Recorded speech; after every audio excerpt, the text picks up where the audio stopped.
Hello 11वीं class, कैसे हैं आप सब। जैसा कि आप जानते हैं, हमने अपने पिछले वीडियो लेक्चर्स में आपसे कुछ बात की थी जो कि रसायन विज्ञान की कुछ मूल अवधारणाओं के बारे में थी। और आप सभी जानते हैं, हमने आपको उस वीडियो लेक्चर्स में आपको कुछ बताया था कि द्रव्य क्या होते हैं या रसायन विज्ञान किसे कहते हैं, किस प्रकार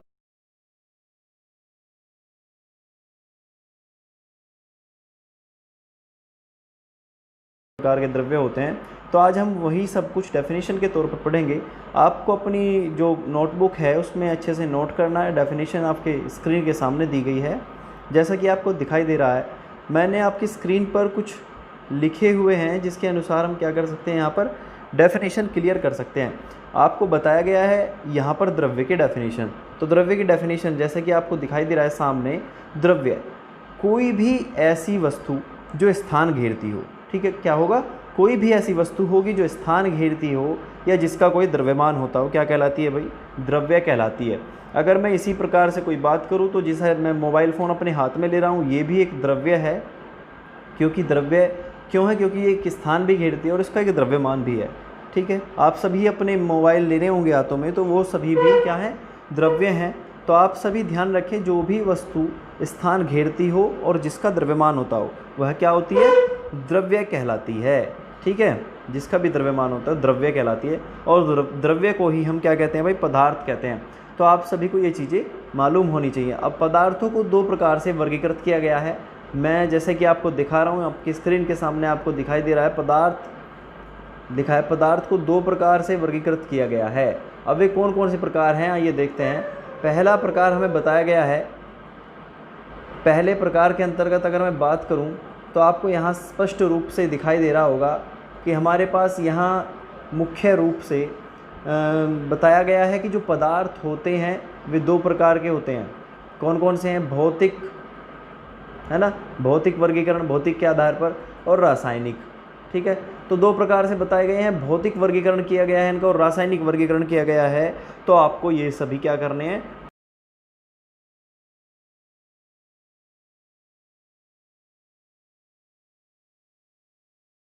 कणों के अनुसार जो है इनके वर्गीकृत इनको किया गया है। तो आइए देखते हैं किस प्रकार से इसका भौतिक वर्गीकरण है। तो भौतिक वर्गीकरण के आधार पर ये तीन प्रकार के होते हैं। सामान्यतः आपको सामने अपनी स्क्रीन पर दिखाई दे रहा है। तो इसके अनुसार अगर मैं बात करूं तो सबसे पहला नंबर आता है ठोस का, दूसरा द्रव का, और फिर है गैस। ठीक है, तो ये तीन प्रकार के होते हैं। द्रव्य भौतिक अवस्था के आधार पर, भौतिक वर्गीकरण के आधार पर तीन प्रकार के हमें यहाँ पर बताए जा रहे हैं, जो कि है ठोस, द्रव और गैस। ठीक है ना। तो हमको इन सभी के बारे में थोड़ा थोड़ा सा पढ़ना है। वैसे तो आपने अपनी पिछली कक्षा में अच्छे से इसको स्टडी किया होगा, लेकिन हमें यहाँ भी अच्छे से इसको स्टडी करना है। ठीक है, क्योंकि ये बेसिक है और बेसिक अगर नहीं आएगा तो बिल्कुल भी उम्मीद मत रखना कि आपकी केमिस्ट्री ठीक से चल पाएगी। ठीक है ना। तो ये अच्छे से क्लियर होनी चाहिए। कुछ डेफिनेशंस, कुछ यहाँ पर जो बताया जाएगा इस चैप्टर में, वो अच्छे से डेफिनेशन अच्छे से क्लियर होगा तो आप आराम से जो है आगे की क्लासेस में बढ़िया से पढ़ पाएंगे। ठीक है, ओके, हम नेक्स्ट बढ़ते हैं आगे। हम यहाँ इनको डिफाइन करेंगे। अब भौतिक अवस्था के आधार पर देखते हैं भौतिक अवस्था किन्हें कहते हैं। तो आपको सामने स्क्रीन पर दिखाई दे रहा है कि भौतिक अवस्था, द्रव्य का भौतिक वर्गीकरण चल रहा है और इसकी अवस्था के आधार पर यहाँ हमें बताया जा रहा है कि हमारे पास जो द्रव्य है वो भौतिक अवस्थाओं के आधार पर हम यहाँ देख रहे हैं। द्रव्य की ठोस अवस्था हम पढ़ रहे हैं। ठोस अवस्था यहाँ पर लिखा गया है। ठोस अवस्था, ठोस अवस्था, इनके कण बहुत पास पास होते हैं। जो ठोस अवस्था हमारे पास होती है, इनके कण बहुत पास पास होते हैं और क्रमबद्ध रूप से व्यवस्थित होते हैं। कैसे होते हैं? क्रमबद्ध रूप से व्यवस्थित ये सभी होते हैं। और नेक्स्ट इस हमने यहाँ स्टार लगा के आपको बताया है कि स्टार लगा के बताया गया है कि इनका जो आकार होता है, इनका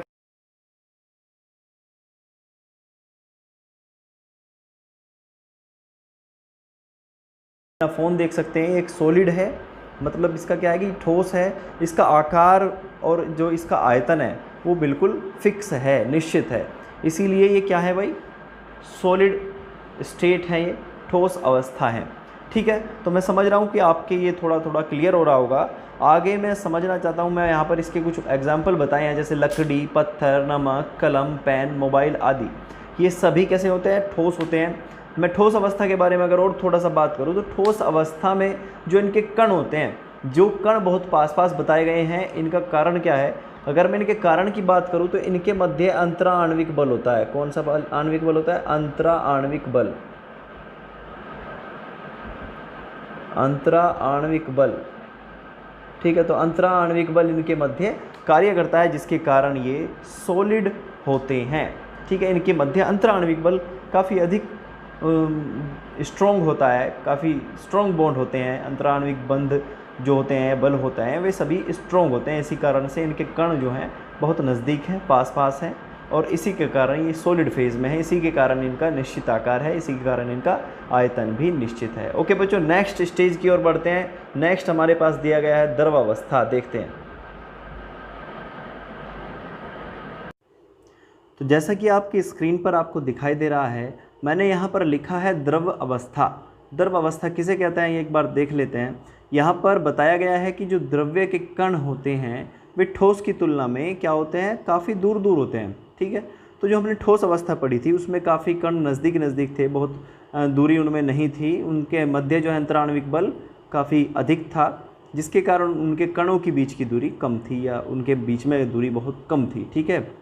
और यहाँ पर क्या होगा? इनके बीच जो हमारे पास कण होते हैं, द्रव्य के जो कण होंगे, द्रव के कण ठोसों की अपेक्षा अधिक दूर दूर होंगे, ठीक है। यहाँ पर बताया गया है कि कुछ अधिक दूर दूर ये कण होते हैं, और ये गति भी कर सकते हैं। गति का अर्थ क्या हुआ? यहाँ से गति से हमें पता चलता है, जो गति बताया गया है इसका अर्थ है कि ये बहने का गुण रखते हैं। जैसे हमारे पास जल होता है, दूध होता है, कोई भी ऑयल होता है, वे सभी गति करते हैं, वे बहने का गुण रखते हैं। तो आपको ये सभी ध्यान रखना होगा। और यहाँ आगे बताया गया है, स्टार में लिखा गया है कि द्रवों का आयतन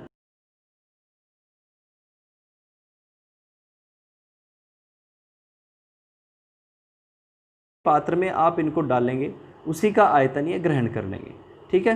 तो आपको यहाँ अपनी स्क्रीन के सामने दिखाई दे रहा होगा, यहाँ हमने लिखा है परंतु इनका आकार निश्चित नहीं होता, ये जिस पात्र में डाले जाते हैं उसी का आकार ग्रहण कर लेते हैं। और यहाँ हमने इसके कुछ एग्जाम्पल्स लिए हैं, जल, तेल, ठंडे पेय पदार्थ, जैसे कोल्ड ड्रिंक होती है, बहुत सारी सॉफ्ट ड्रिंक्स आती हैं, तो वे सभी कैसी होती हैं? बहने का गुण रखती हैं, गति करने का गुण रखती हैं, और उनके कण ठोसों की अपेक्षा थोड़े दूर दूर होते हैं। इसी को कहते हैं द्रव अवस्था। नेक्स्ट आगे बढ़ते हैं हम गैसियस स्टेट की ओर, गैस अवस्था की ओर। ओके बच्चों, तो जैसा कि आपको सामने बताया गया है, आपकी स्क्रीन पर आपको दिखाई दे रहा होगा, हमने यहाँ पर बताया है कि गैसियस स्टेट किसे कहते हैं, गैसीय अवस्था किसे कहते हैं। यहाँ बताया गया है कि गैसों में इनके कण जो हैं द्रव और ठोसों की अपेक्षा बहुत अधिक दूर दूर होंगे। जो हमने अभी ठोस अवस्था पढ़ी थी, या सॉलिड स्टेट पढ़ी थी, ठोस अवस्था पढ़ी थी, या द्रव अवस्था पढ़ी थी, लिक्विड स्टेट पढ़ी थी, उनके अकॉर्डिंग अगर हम देखेंगे तो उनके अकॉर्डिंग गैसियस स्टेट में, गैसीय अवस्था में इनके कण बहुत दूर दूर होंगे, ठीक है। तो इसके कारण क्या होगा? इनके कण बहुत दूर दूर होंगे, तो इनमें जो अंतरा आणविक बंध होगा या अंतरा आणविक बल होगा वो दोनों की अपेक्षा बहुत कम होगा, या नगण्य भी हो सकता है। तो इस प्रकार से हमें यहाँ पर बताया गया है। और आगे स्टार पॉइंट में हमें बताया गया है कि इनका जो आकार होता है, इनका आकार और आयतन दोनों ही क्या होते हैं? निश्चित नहीं होते हैं। ना ही तो इनका आकार निश्चित है, ना इनका आयतन निश्चित है, दोनों ही निश्चित नहीं होते। परंतु ये जिस पात्र में डाले जाएंगे, क्या होगा? परंतु ये जिस पात्र में डाले जाते हैं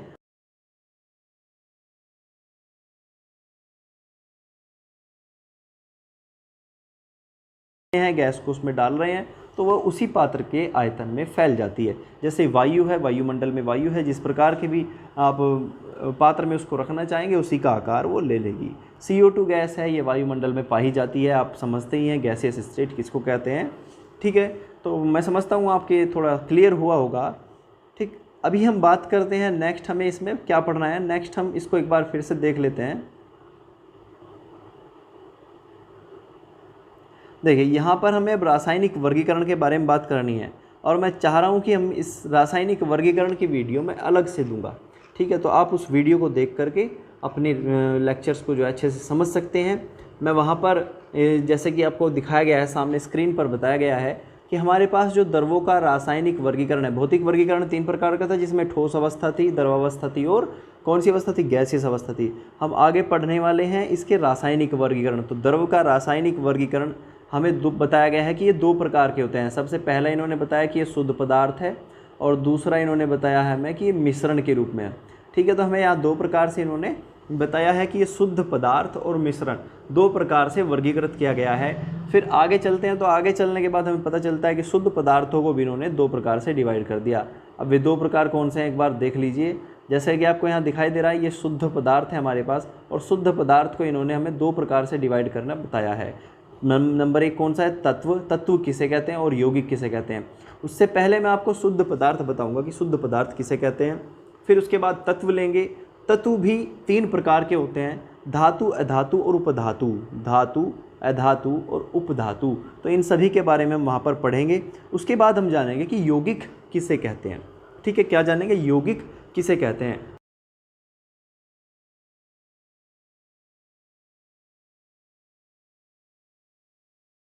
मिश्रित होती है, मिश्रण होता है में किसी न किसी चीज़ का, कोई ना कोई 2 या 2 से अधिक पदार्थ जो है वहाँ पर विलय होंगे, आपस में मिले हुए होंगे, तो वे सभी मिश्रण कहलाते हैं। मिश्रण 2 प्रकार के हैं बताया, समांगी मिश्रण, विषमांगी मिश्रण।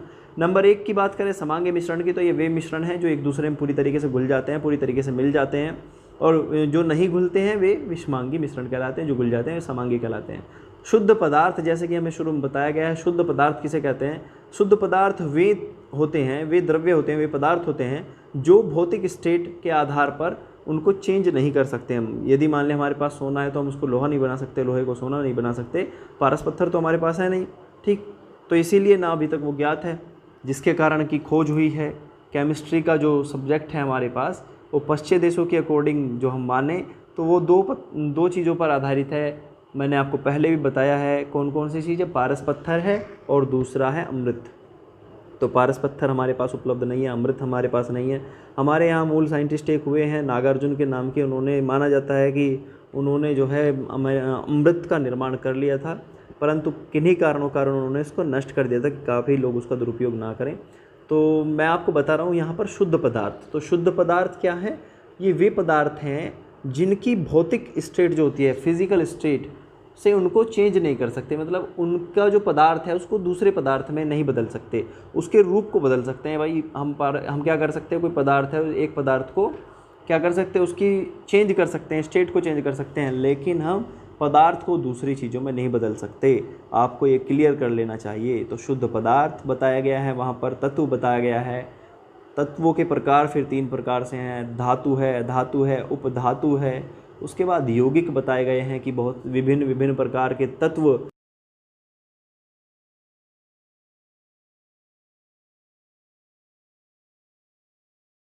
अनुपात में होता है। जैसे आपको जल की बात करें तो H2O जैसे होता है, तो H2O में 2 हमारे पास क्या होते हैं, हाइड्रोजन होते हैं, 1 होता है ऑक्सीजन। तो H2O 2:1 का रेशियो जल का होता है। तो इसी प्रकार से वहाँ पर आगे बताया गया है।